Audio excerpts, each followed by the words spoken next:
우리는 지난 4주간 동안 수요 예배를 통해서 여름 목장 연합 예배로 드리면서 목장이 어떤 곳인지 함께 나누는 시간을 가졌습니다.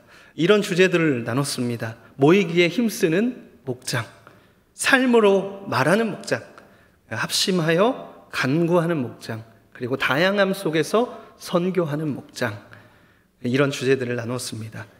그리고 오늘은 그 5번째 시간이면서 동시에 마지막 시간입니다. 저는 오늘 여러분과 함께 사도행전 2장에 나타난 말씀을 살펴보면서 이 목장이 얼마나 소중한 곳인지, 그리고 왜 희망인지 함께 나누고자 합니다. 이제 결국 목장이 희망이다, 결국 목장이 희망이다 라는 제목으로 하나님의 말씀 증거하겠습니다. 여러분 옆에 계신 분들을 향해서 이렇게 한번 말씀해 보시겠어요? 목장이 희망입니다. 네, 조금 더 큰 목소리로 해보시면 어떨까요? 목장이 희망입니다. 네, 여러분 목장이 희망이래요. 여러분 목장도 아시고 희망도 아시는 말이죠. 그런데 목장이 희망이다 하면 잘 와닿으시나요? 목자분들께 목장이 무엇이냐라고 물으면 이렇게 대답하실 거예요. 목장은 부담이다. 고개를 끄덕끄덕 하시게 되죠? 맞아요. 목장을 이끌어가는 일이 힘들죠. 부담이 됩니다. 우리 목자분들 정말 고생하고 계세요. 오늘 이 자리에 계신 분들 중에 목자이신 분 혹시 계실까요? 목자이신 분? 여러분 이분들을 향해서 우리 뜨겁게 한번 박수하겠습니다. 우리 목자분들이 정말 애쓰고 계세요. 정말 수고하십니다. 감사를 드립니다. 이제 목원들에게 물어보고 싶어요. 목원들에게 물어보면 어떻게 대답할까요? 목장은 무엇입니까? 목원들이 이렇게 대답하실 거예요. 목장은 부담입니다. 혼자 신앙생활하는 것이 더 편한 시대가 됐습니다. 그렇죠? 매주 모임 있는 것 자체가 부담이죠.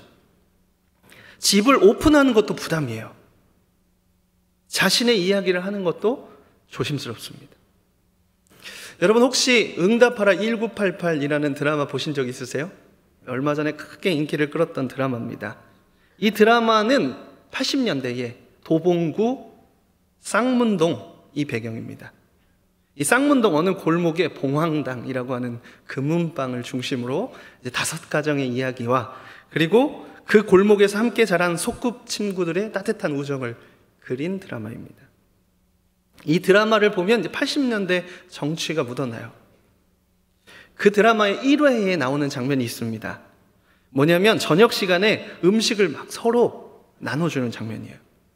저녁에 이 아이들이 반찬 심부름으로 막 너무 바빠요. 사라다 가져다 주면서 이모 사라다 엄마 가져다 드리랬어요. 그리고 밥 한 공기만 주세요. 이렇게 하는 거예요. 그러면 밥 한 공기만 주는 게 아니고 막 깍두기를 이만큼 담아가지고 막 줍니다. 그러면 이제 깍두기를 산처럼 갖고 와요. 그러면 또 이제 야 불고기 정하나 불고기 어디 갖다 줘라. 그럼 이제 불고기에 뭐 카레 귤이 막 왔다 갔다 합니다. 근데 그 끝에 이제 정한이라는 아이가 아이의 대사가 압권입니다. 뭐라고 했냐면 그럴 거면 같이 먹지. 막 반찬을 갖다 주다 보니까 그렇게 되는 거죠. 드라마 중간중간마다 같이 모여서 식사하는 장면이 나옵니다. 그것뿐만이 아니에요. 연탄도 서로 빌려주고 갚고 김장도 같이 하고 병원에 큰 수술이 있으면 수술실 앞에서 밤도 새워주고 자식 수학여행 보낼 돈이 없는 거를 알고 그냥 앞에서 도와주면 맘상하니까 맘상하지 않게 뒤에서 은연중에 이렇게 넣어주고 그런 도와주는 모습들, 그 시절의 정치였습니다. 많아서 돕는 게 아니라 정이 있어서 돕는 것이죠. 그 시대를 이제 지나오신 분들이시기 때문에 더 잘 아실 것 같아요. 그래서 질문 하나 드려볼게요. 이제 지금 다 80년대로 한번 가보시는 거예요? 가셨어요? 80년대 가셨어요? 네. 그때 그 시절, 그 모습이 부담스러우셨어요? 아니면 정겨우셨어요? 정겨우셨죠? 그러면 지금도 그 모습이 그리우세요? 문득문득 그때의 따뜻함, 그때의 정취 그리우시죠? 누구도 이 모습을 부담스럽다고 말하지는 않을 거예요. 오히려 그립고 또 할 수만 있다면 오늘날에도 그렇게 한번 살아보고 싶을 거예요. 그런데 여러분, 이런 장면이 성경에도 나옵니다. 바로 예루살렘 교회의 소그룹의 모습이에요. 오늘 본문 2장 44절과 46절 말씀에 이렇게 되어 있습니다. 말씀 한번 같이 읽어보겠습니다. 믿는 사람이 다 함께 있어 모든 물건을 서로 통용하고 날마다 마음을 같이하여 성전에 모이기를 힘쓰고 집에서 떡을 떼며 기쁨과 순전한 마음으로 음식을 먹고. 방금까지 우리가 이야기했던 바로 그 모습이죠. 초대교회 성도들은 이렇게 살았습니다.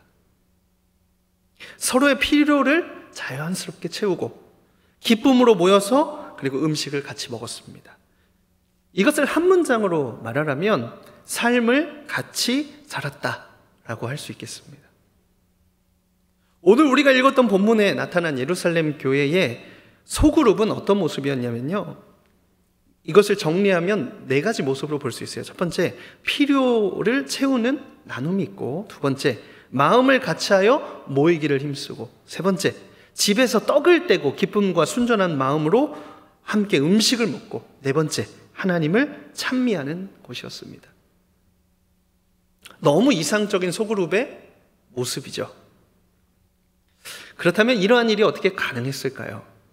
사도행전 2장에서 그렇게 될 수 있었던 3가지 이유를 찾아볼 수 있습니다. 첫 번째, 성령이 뜨겁게 임하였다. 쉽게 말하면 은혜를 받은 거예요.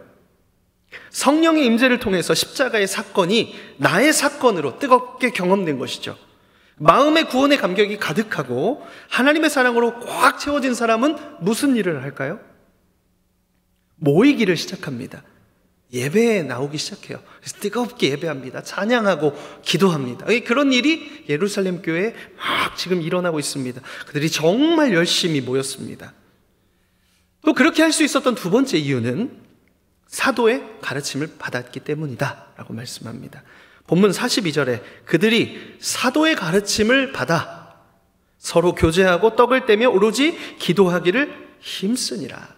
사도들은 소그룹이, 그러니까 작은 그룹으로 모이는 사람들이 어떻게 모여야 하는지, 어떤 모습이어야 하는지를 가르쳐 주었습니다. 성도들이 마음대로 한 것이 아니고 그 가이드가 있었어요. 사도들의 가르침은 이러했습니다. 대그룹으로는, 큰 그룹으로는 모여서 뜨겁게 예배하고 기도한다. 그리고 소그룹으로는 모여서는 서로 교제하고 떡을 뗀다. 간단하지만 분명한 안내입니다. 그렇다면 여기서 질문이 하나 생깁니다. 은혜 받고 분명한 가이드와 가르침 받으면 소그룹이 부흥하는 것이 맞습니까?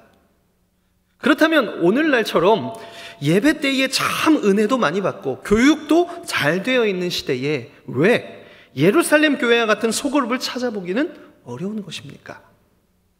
쉽게 말해서 은혜 받고 교육 잘 받으면 그러한 소그룹 많이 생겨나야 되는데 왜 없냐는 말이에요. 여러분도 혹시 그런 의문 듣고 보니 그렇네 이런 생각이 드시나요? 여기에는 결정적인 차이 한 가지가 있습니다.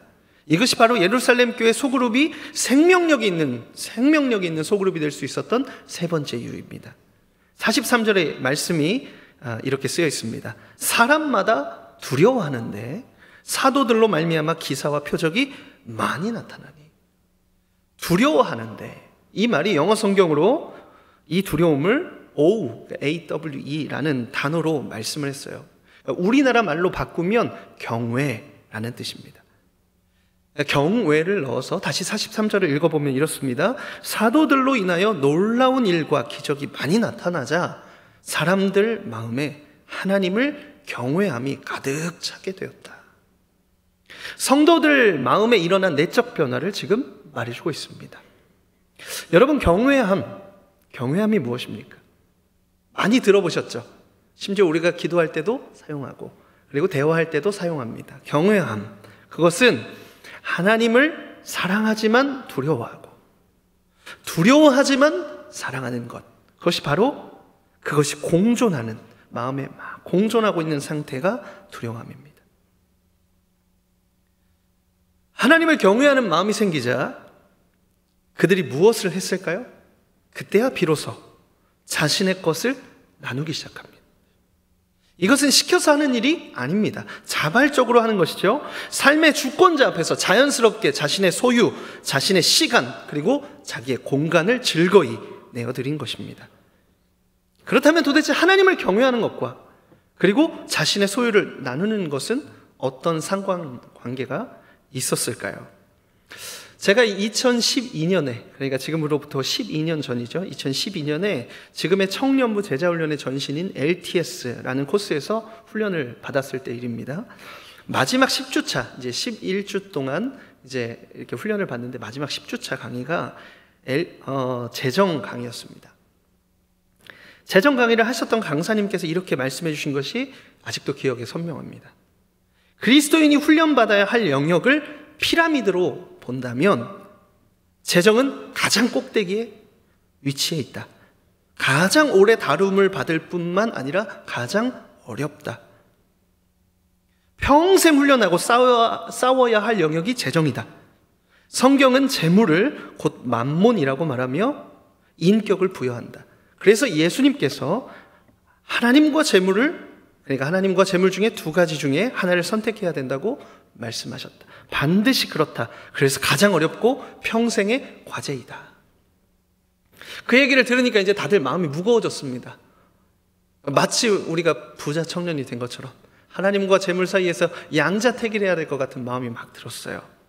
근데 그때 그렇게 막 생각하고 있을 때 또 한 가지를 가르쳐 주셨습니다. 여러분, 그래서 우리가 오늘 꼭 배워야 하는 것이 있습니다. 하나님께서 즉시로 응답하시는 기도가 있는데 여러분에게만 알려드리겠습니다. 그러니까 다들 이제 귀를 쫑긋 세우는 거죠.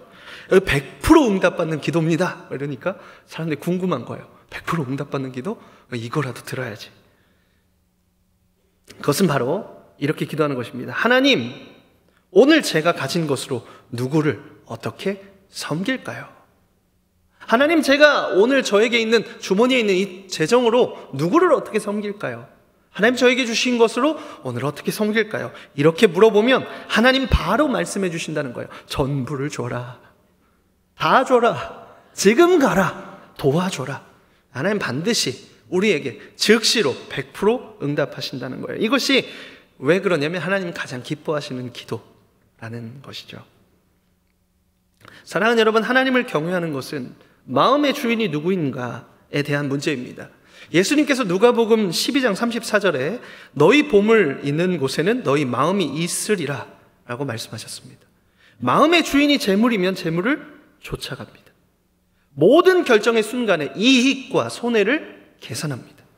그것이 기준이 되는 것이죠. 그렇기 때문에 무엇을 남과 나누는 것이 쉽지 않아지는 것입니다.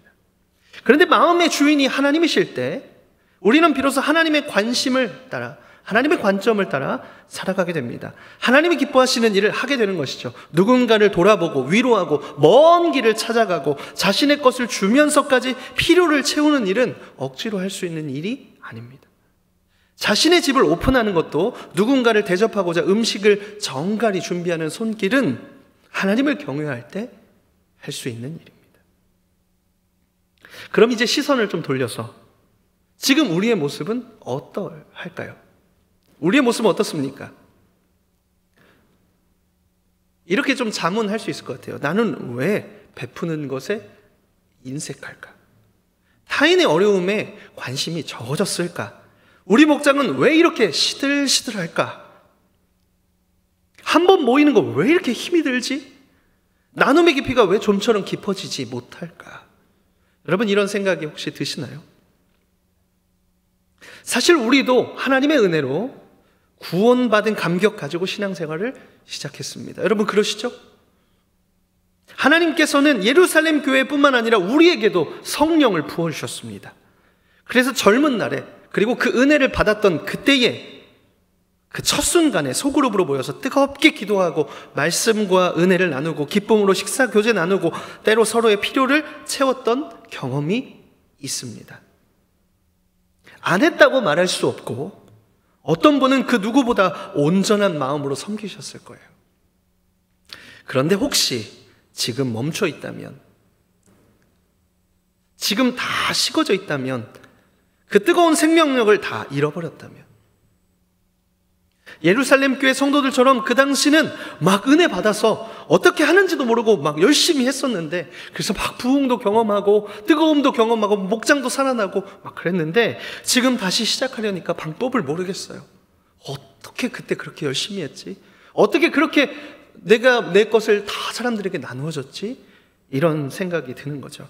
그때만큼의 힘이 없어요. 시대도 바뀌었어요. 자신이 없죠. 자, 그러면 이제 앞으로 우리의 목장은 포기해야 될까요? 이후로 우리의 목장은 생명력이 없는 목장이 될까요?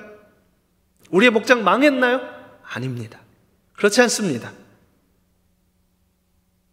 사랑하는 여러분, 오늘 우리에게 말씀하시는 성경에 말씀해 주신 원리를 따라서 여러분 다시 한번 시작해 보시지 않겠습니까?